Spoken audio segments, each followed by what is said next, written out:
and welcome back. This is Confessions of an SEO, and I'm your host, Carolyn Holzman.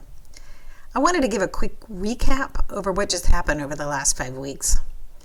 So for those of you who might have heard them, I kind of James Joyced my way into your lives, telling you all about how I got into SEO, what I absolutely love about SEO, and what I despise, and how through a series of circumstances I found myself on a precipice of starting all over again. And I appreciate the pleasure of doing so. Thank you.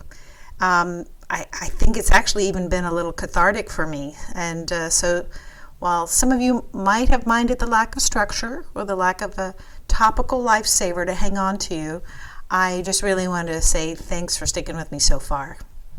So my plan is to grow this podcast while I prepare my course on Voice SEO or screenless SEO, which has a podcast aspect to it.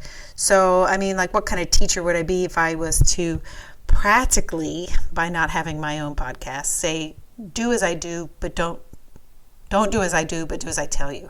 God, I can't even say that right. This is what makes podcasting so fun, is even if you think you know what you're going to talk about, sometimes you get a little tongue-tied.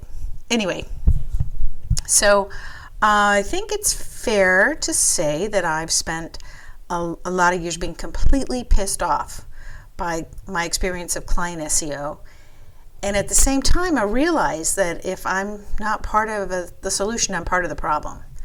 So moving forward, I thought it might be the decent thing to do is to let all of you know what's up ahead, what you can expect, and what you can potentially get out of it.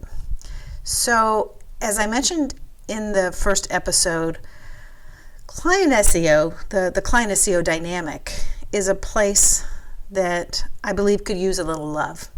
And are there jerks out there that are charging big bucks and large contracts and providing no value? Yeah, you bet there are.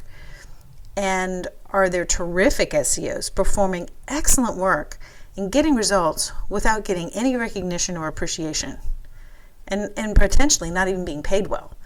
Sure, you bet there are. And likewise, I'm sure that there are a lot in between on that spectrum. So hopefully the goal here is to improve the industry. So here's my general framework. The idea is that all of us step away from confrontation and do more of a deliberate working relationship. The client is the expert in their field, and the SEO in the digital marketing is the expert.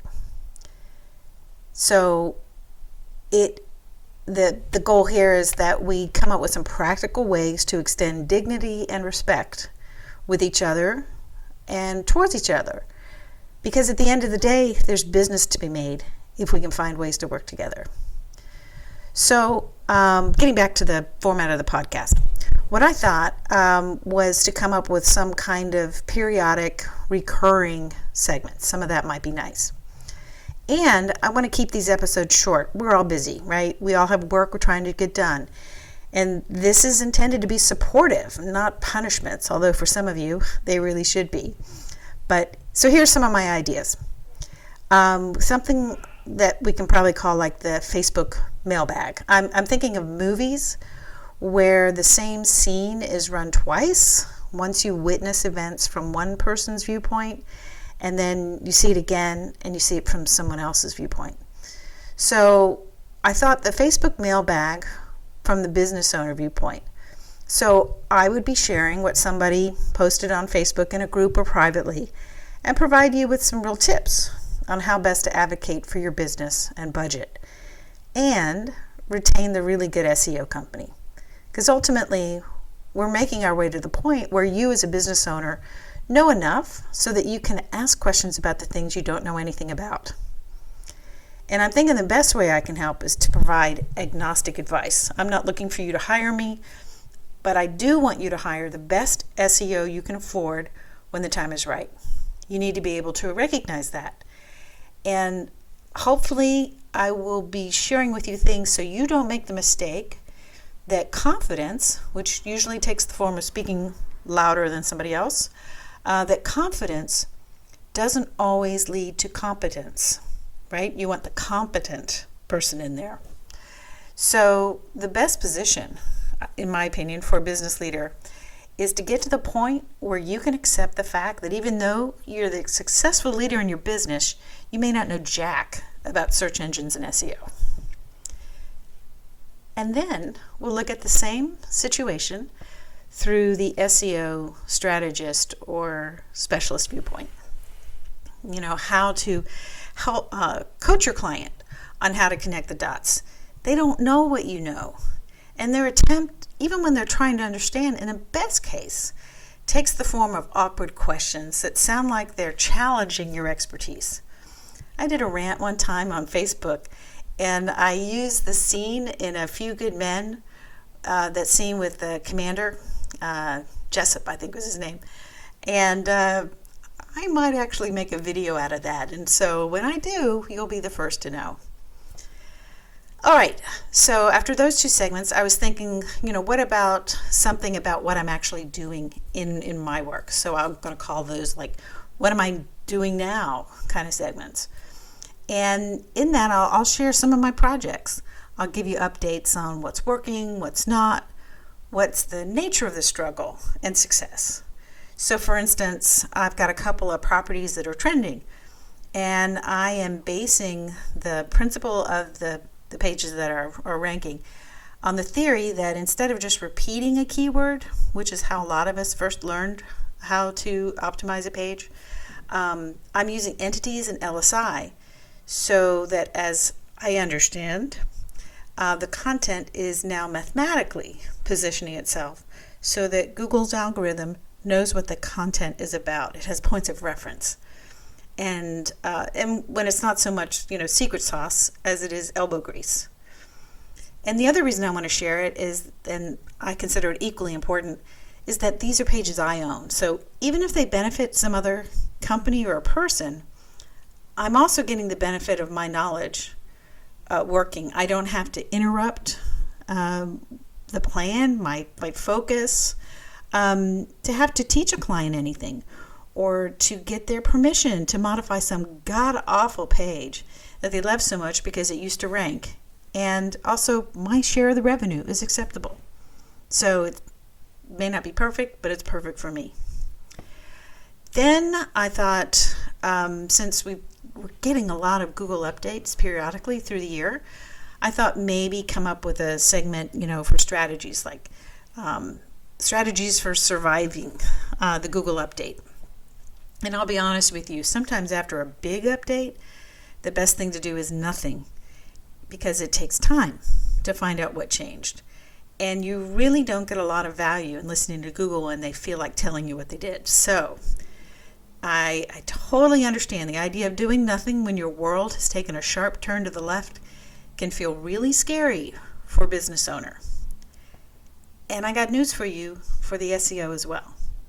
So sometimes it helps to hear out loud that it's okay to take a break, to take a breath and let some time pass and come up with actually things that are going to work, and not just somebody being, all anxious about something and saying, well, maybe it's this, and everybody rushing off and doing that. So sometimes it's going to help you, I think, hearing that outside of your head. Then I thought maybe segments on trending topics in SEO. Frankly, I think this is going to be a real pain in the ass. Most of the time, my experience has been that when we start hearing this Armageddon-like warning about what's coming up in March with the core vitals, most of the time, they turn out to be real nothing burgers. And I know that everybody wants to be the expert on it. So opinions masquerading as theories start flying, and suddenly we're all like the Hatfields and McCoys when it comes to SEO. But yeah, I think it's worthwhile to have something on there, hearing something about that here.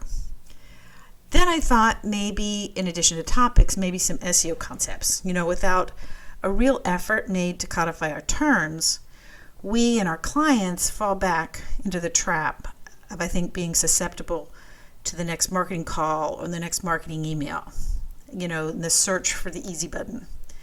And this is especially, I think, for business owners, but also for SEOs, because you need to know how much more you know than your clients. And at the same time, we're not perfect, right? That we build some assumption into our SEO processes. And I think from time to time, it's really good just to kind of put it out there. It's actually, I think, would come from strength more than weakness. And finally, and this is probably a variation of the Facebook mailbag, is finally actually answering your questions. So kind of like the Facebook, like I said, but I'm sure for every one question that I see posted publicly, there's probably 100 that are not. And like a party, remember when we used to have those? It usually takes inviting more people than you really want to make sure you have the number close to what you want. So I think you had to invite 7 people to get one person to show up. So there's an email where you can submit your questions. I've said it before. Maybe one day I'll set up a Google Doc. But for now, let's just use confessions@AmericanWayMedia.com. And like I've said before, your privacy will be respected. And if you want to be notified if your question is going to be answered on a particular episode, make sure you mention you'd like that you want to be notified. And I assume, as we go along, I am going to take the liberty of adding more segments, but I'll raise the flag and let you know if that happens. So hopefully this orientation has been valuable. That's it for the Confessions of an SEO. This is Carolyn Holzman, and to quote Ron Burgundy, stay relevant, my friends. I'll see you in the SERPs.